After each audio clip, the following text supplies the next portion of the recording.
Asafa. This is an Oriki that is given to a last-born child. And just like most Yoruba names, the Oriki is unisex. Asafa.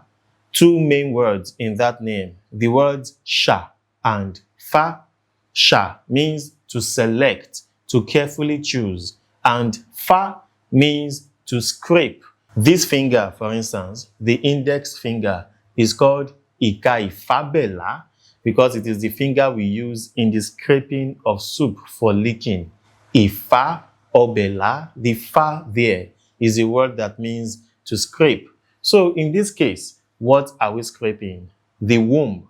The full rendition of that name is Asafanu, ọmọ tí a ṣà láti fi fá inú. The child selected, the child chosen to scrape the womb. The child who has been chosen to be the last-born child. That is the meaning of that Oriki. We are saying that it is not by coincidence that you are the last-born. You have been chosen to be the last-born. You have been chosen to be the child we use to scrape the mother's womb. Ọmọ tí a ṣà láti fi fá inú là ń pe oríkì rẹ̀ ní Asafa. Wàá Ṣere.